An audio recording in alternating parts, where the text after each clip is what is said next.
আরে পাগল ছাগলদের নিয়ে আপনারা যত চিন্তা ছাড়ুন না, কে কি করলো না করলো, সব মানুষের যদি জবাব আমায় দিতে হয় তাহলে তো সারাদিন ধরে আমাকে নিয়ে কেউ না কেউ রাস্তাঘাটে আলোচনা করছে, সব জবাব দেওয়া সম্ভব? কেউ আমাকে আক্রমণ করে নিজে বলিয়ান হওয়ার চেষ্টা করে, মানে আমার পাবলিসিটি দিয়ে কেউ নিজেকে পাবলাইজড করার চেষ্টা করে। চিরঞ্জিত চক্রবর্তী বলছেন যে 2024-এ তিনি নির্বাচনে লড়বেন। আমরা কারা লড়বো কারা লড়বো না সেটা ঠিক করবেন আমাদের নেত্রী মমতা বন্দ্যোপাধ্যায়। সুতরাং আমি লড়বো কি তুমি লড়বো, কাকে টিকিট দেবে কাকে না দেবে এটা এখন আলোচনা করার সময় নয়। এই ডিসিশানটা আমাদের নিশ্চিতভাবে ইলেকশন কমিশন আছে, কিন্তু আমাদের নেত্রীর ওপর আমরা সবটাই ছেড়ে দিয়েছি। উনি ঠিক করবেন যে ফিরহাদ হাকিম 26-এ লড়বে কি লড়বে না। এটা ফিরহাদ হাকিমের ইচ্ছেতে বা কারোরই ইচ্ছেতে এটা হয় না। একটা কোশ্চেন আছে,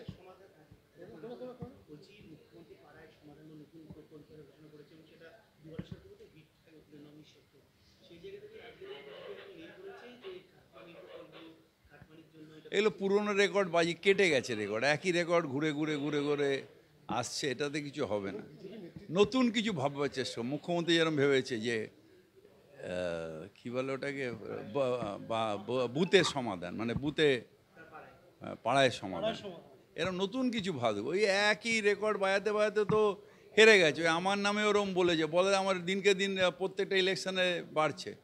24,000-এ ছিল মার্জিন, ওই করাপশান করতে করতে 70,000 মার্জিন হয়ে গেল। ওগুলো বেকারের কথা, মানুষ ভোট দিচ্ছে, সেন্ট্রাল ফোর্স দাঁড়িয়ে থাকছে, সেন্ট্রালের ইসি নিজে বিজেপির হয়ে কাজ করছেন, সেন্ট্রাল ফোর্স অনেক জায়গায় ভেতরে বুথের ভেতরেও বলছে যে কাকে ভোট দিতে হবে, বিজেপিকে দাও দয়া করে ভোট, তারপরেও আমরা এই মার্জিনে জিতছি। সুতরাং ওসব ওদের বলতে দিন, আমরা কাজ করে যাই। এটা আমি প্রেসে বলবো না, তার কারণ আমাদের একটা ডিসিপ্লিনারি কমিটি আছে, তারা আমাদের যারা আমরা এমএলএ, আমার গতিবিধির ওপরে তিনি নজর রাখছেন, তারা নজর রাখছেন। সুতরাং এটা সেই ডিসিপ্লিনারি কমিটি ঠিক করবে, আমি এটা ইন্ডিভিজুয়ালি প্রেসে বলতে পারবো না।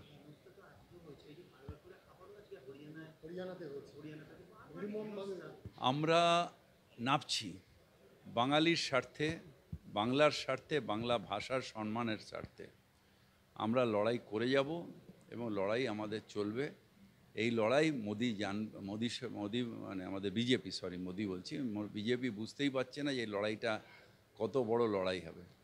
বাংলা ভাষার লড়াই একটা দেশ যদি হতে পারে, তাহলে বাংলার মানুষের যদি লড়াই হয় সেটা কত বড় লড়াই হবে আমাদের পশ্চিমবঙ্গের মানুষের।